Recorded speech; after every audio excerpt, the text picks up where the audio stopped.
Maria here. Welcome to my channel. Today I want to share with you some of the fragrances that I wore this week that I was in love with. Like seriously, these are all amazing. And I also have one that I found for a really good deal that I can't wait to share with you. But before we get started, if you haven't subscribed, just go ahead and hit that button. Join the Weird and Wonderful family. It would be amazing to have you part of the community, and let's get into this. First fragrance that I am absolutely in love with is Pear Gelato by Theodoros Kalatinas. This fragrance is so interesting because it's so sweet and yummy smelling, like it smells like a dessert, but it has this beautiful fresh pear on the opening that keeps it from getting too thick or cloying.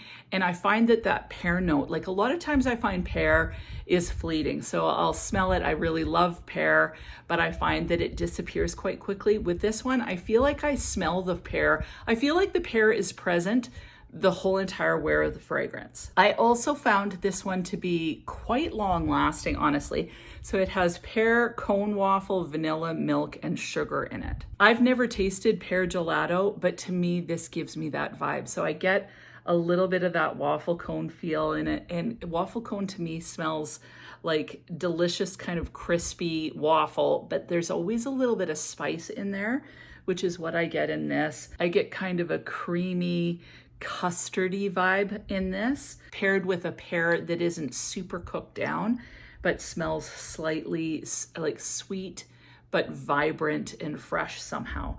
So I really enjoy wearing this. I could see something like this fast becoming too thick, but this doesn't. It stays fresh, it stays fun the whole entire wear of the fragrance. And I find this one, I talked to one of my friends I gave a decant to, and she actually found that this one, it was rather short-lived, but I found that this lasted at least 6, if not 7 hours. I was catching whiffs of it the whole entire time. So love this fragrance. A fragrance that's actually discontinued, but I want to talk about it. I don't think you can actually get this anywhere. I think some inspiration fragrance houses should come out with a version of this, but just make the longevity better. And it is Angel Ice Star. Now I want to mention it because I hadn't worn this one in a long time. And I put it on and I thoroughly enjoyed the whole day. And what it smells like to me is like an iced version of a pina colada. So not as creamy, but you get the coconut and the pineapple and a little bit of booziness in there shaved into an ice. That's the vibe that this gives me. It's super refreshing. It's uber sweet, but it's not that thick angel-esque patchouli that's in here, even though there is some patchouli. It's just really fun to wear, and it's decent longevity. Like, it's not horrendous, but I wished it lasted a little longer. Like, I get about 4 hours max out of this one, but it's so sweet, it's fun, it's airy enough that you can wear it any time of the year. Great fragrance to take on holidays. And if you haven't worn this one recently, you should pull it out because it's just fantastic. And I smelled amazing. Like, it's so awesome. Now, a fragrance that is totally inappropriate to me for summer, and it's kind of inappropriate at any time because it's one of my night of bad decisions fragrances, but I love it. I was at Winners/Home Sense with my sister Bernelle. We're just looking through. I always look at the fragrances, but in Canada, there's never really good choices at the Winners/Home Sense. So it's just Winners or Home Sense, but we have ones that are Winners and Home Sense. So I always call them Winners/Home Sense. Anyway, I found Black Lotus for $16.99. I could not believe it. So I hadn't purchased this one. It kind of disappeared on Sephora. You can still purchase this on Floral Street website, but I thought to myself, well, I've got Ylang Ylang Espresso. It has a little bit of a cigarette-y vibe, so I didn't feel like I could justify buying this one. The bottle is just gorgeous. To me, it looks like it's glowing. And it has kind of a rose, almost like a blacky burgundy rose. So that's the back of it. And so from the front, it looks like it's glowing always. So I love the bottles on these Floral Street fragrances, especially this one. This is the most divine kind of dirty violet rose fragrance you could ever imagine. So I'm going to read the notes for you because I don't think I've really talked about this ever. Saffron, rose, rose de mai, patchouli, pink pepper, musk, black violet, black cherry, papyrus, jasmine, and flowers.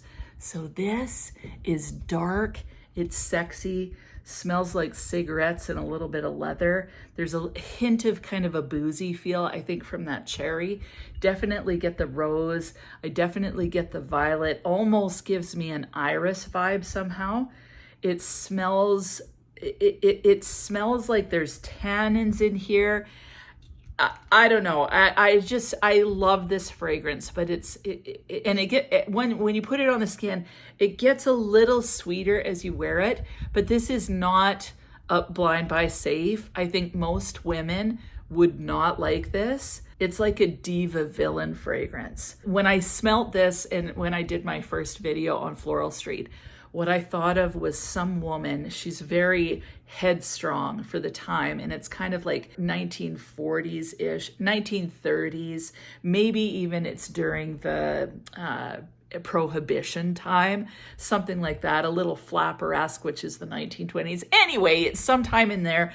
The woman, she's got her hair done kind of in those pin curls, but it's super long. She's wearing a black velvet dress with long gloves.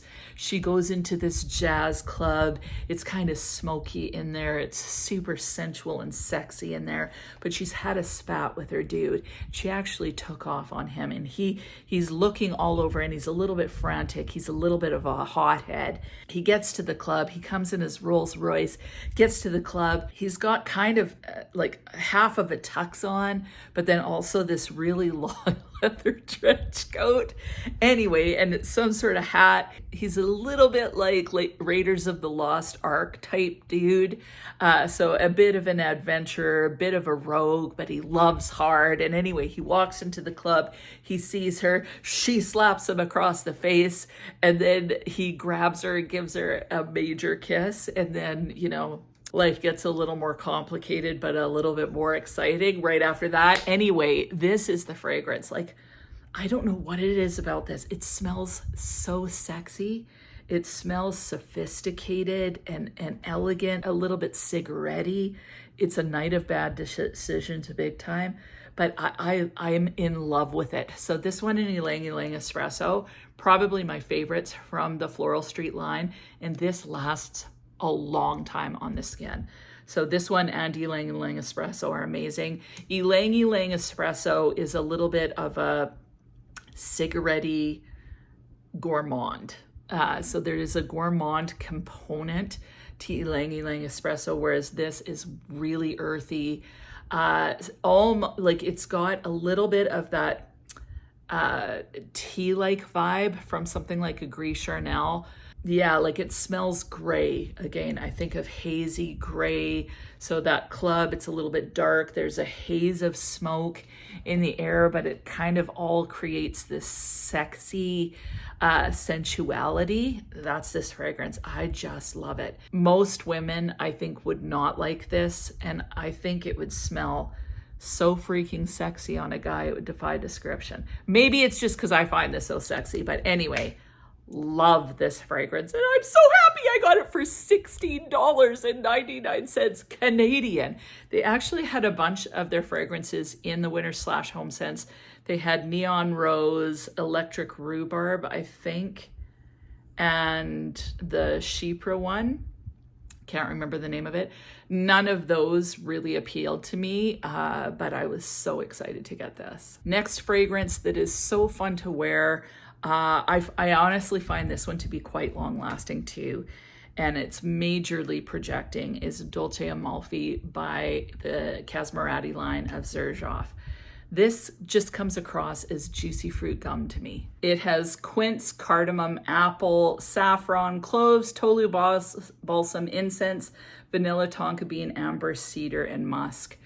It's very, very juicy, and it gives me the vibe of juicy fruit gum, that kind of feel. So juicy, sweet, a little bit of spice or substance in there. It's fun to wear. It's smooth, it's rich, it's it's jubilant, and it's just a fun wear. This is like a delicious gourmand that works really well in the summer heat. I don't know why, because you could wear this definitely all year round, but in the heat, this just is so jubilant and fun, energizing, sweet, delicious, intoxicating, amazing fragrance. And the last one is a newer fragrance to my collection called Red by Soradora.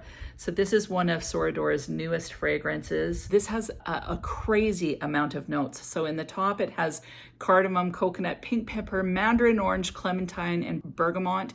In the heart, it has hazelnut, fig, nutmeg, tiare flower, iris, frangipani, mugwort, clove, ylang ylang, and jasmine. And then the base is sandalwood, caramel, woody notes, and musk. I find a lot of times Soradora has quite a few notes in their fragrances. What is interesting is when I first smelled this, I didn't smell any of the coconut, and I still don't smell any coconut. But my husband, the first note that he noticed when he smelled it was coconut. So the coconut is definitely present for some people. For me, I get more of the cardamom, I get more of the spices, definitely get a little bit of that iris as opposed to noticing any of the tropical florals. I love this. It has that same kind of tea-like vibe as the Sable Gris, as the Smell Like a King fragrance, as something like a Gris Charnel, but it's got some mouth-watering components that make it feel quite gourmand at the same time. This is definitely gorgeous on a man or a woman. I get the caramel as this kind of warms up on the skin. It definitely, even though it's quite a spicy fragrance, it comes across beautifully in the summer heat. So I find this really, really sexy. My son likes this one almost as much as Broceliande, and to me, they're in that same family. So somehow, even though Broceliande has more of that lime component, they have a similar vibe. So sophisticated, elegant. I find this to be super addictive. I think it smells amazing, and it has a decent amount of projection to me, whereas some of Soradora's tend to sit closer to the skin. This one I notice a lot more, and I find that this is pretty long lasting, like a good 6-7 hours, I would say. So really, really enjoy this one. I get the cardamom more than anything. So you have to like cardamom to like this, but I love it. So I'm so excited to have this one. And this is definitely one that, although there's notes in there like the ylang ylang and coconut, so you think summer, this one to me gives total fall vibes, and I absolutely love it. So Red by Soradora. Have you tried this one? If you have, weigh in. And that is it. Those are the fragrances that I wore this week. I know it was only 5, but honestly, I don't wear fragrance every day, especially in the summer. So what did you wear? Let me know in the comments. And other than that, have an amazing week, and we'll talk to you soon.